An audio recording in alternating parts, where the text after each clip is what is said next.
Are you doing all the things? You're walking 10,000 steps, you're adding in protein, you're watching what you eat, and you still cannot release weight in midlife?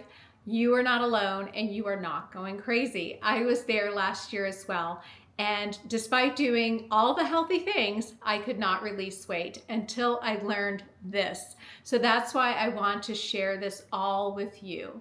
My name is Lisa King. I'm an award-winning pharmacist and of 37 years, and I love nothing more than empowering midlife women to feel their absolute best at every age. Last year, as I said, I had joined a healthy living program, and instead of losing weight, I was actually gaining weight. I thought I was honestly going crazy. I was increasing protein, I was exercising, and I could not release weight. I did not know why. I had actually kind of lost trust in my body. You know, when we're younger, it's easier to lose weight. You just cut calories, exercise more, and I used to be really good at that, but was not working for me as I was in midlife and in menopause. Then I met a lady. Her name is Juliana Lehman from Naturally Joyous, and I did DNA testing with her.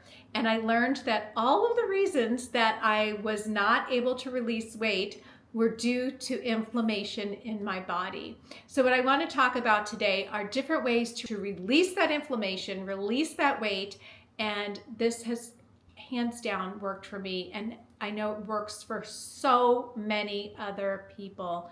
It's something that just isn't really thought about when it comes to weight loss.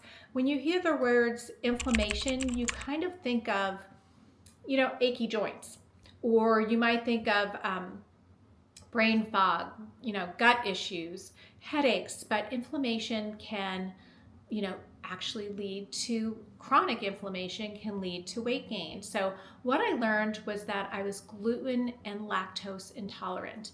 And I knew about the gluten because I have always been sensitive to gluten. I'm actually Italian, and you know, my childhood was bread and pasta, and my stomach was always hurting.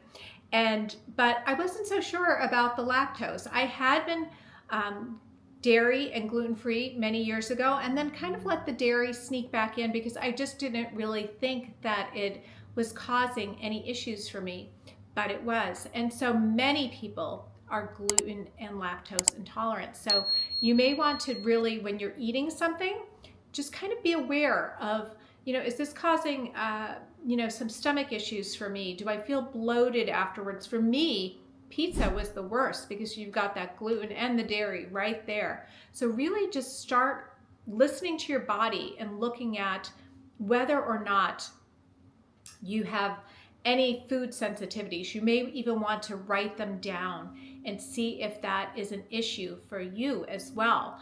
So once I removed the gluten and dairy from my diet, I was actually able to start releasing weight. So I was very thrilled about that.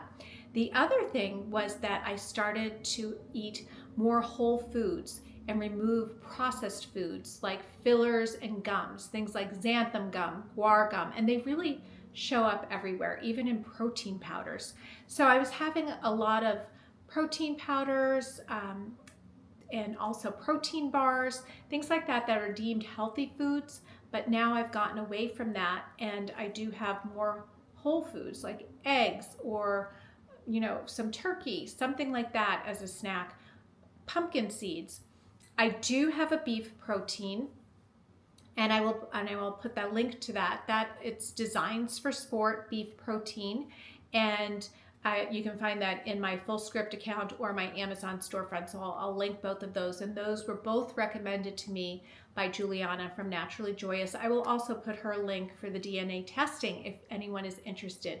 I learned not only about my food sensitivities, but also so many things about my estrogen metabolism, my liver detox, you name it. So I highly recommend it if you are considering DNA testing.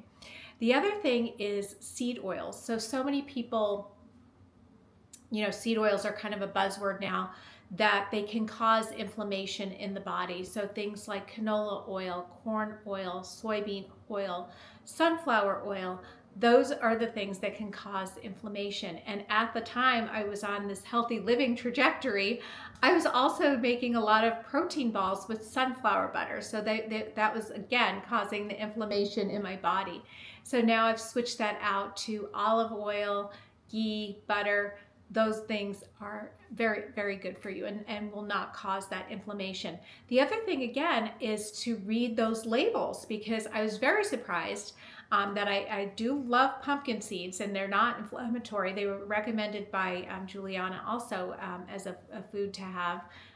Nuts can sometimes, some of them cause inflammation, so the pumpkin seeds are the way that I go. But a lot of times when I look at the label, it will have canola oil on there. So they're roasted in canola oil. So just be sure to look at those labels to check out what you are eating.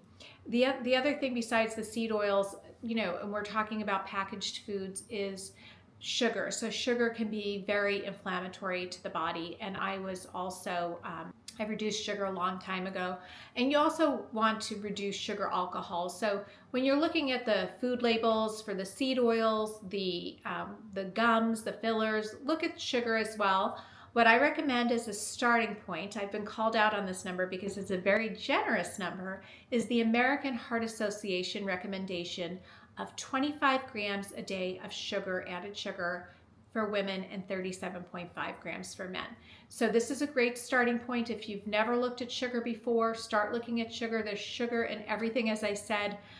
Yogurt can have 15 grams of sugar, granola 15 grams of sugar, protein bar another 15 grams. So even if you're on a healthy living kick and you're having yogurt with granola and then a protein bar after lunch, you're already at 45 grams a day of added sugar, where the starting point is the 25 grams. So really look at those labels and start reducing sugar.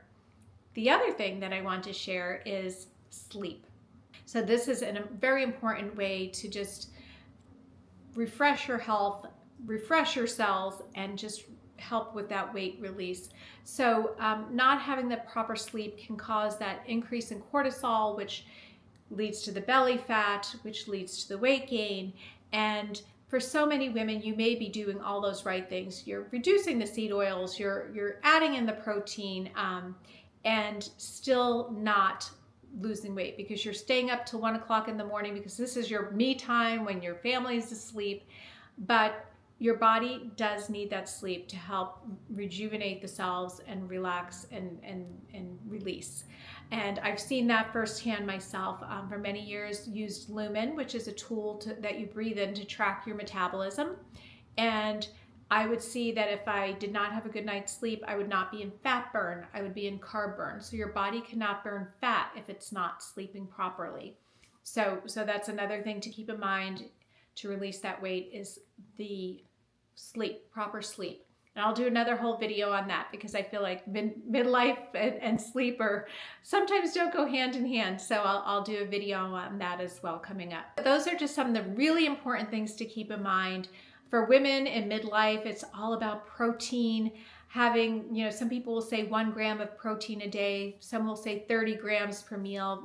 Try to aim for 30 to 40 grams per meal every day. That'll help boost your metabolism, bone strength, muscle strength. So important. So we can't skimp up on what we're eating. Fasting is another way. I do really recommend a gentle fast. Another thing for many women that I see is that they will increase cortisol with longer fasts. And I see this all the time with women going from, an 8-hour fast to a longer fast and down to eating 1 meal a day and still not losing weight. And that could be because of the cortisol release. So we'll talk about that in the future as well. So really, but I've seen it firsthand. This does work for me. I've even seen it in the last few days. I traveled this weekend and was kind of grabbing for those protein bars just because of the eating schedule wasn't, with traveling and being on planes, was not conducive to meals all the time, and just kind of felt sluggish, inflamed. And I went back to eating whole foods, and the little bit of inflammation I put on over the weekend is now released in the last 3 days of eating just really, eggs in the morning, salmon for lunch, chicken or beef for dinner, something like that.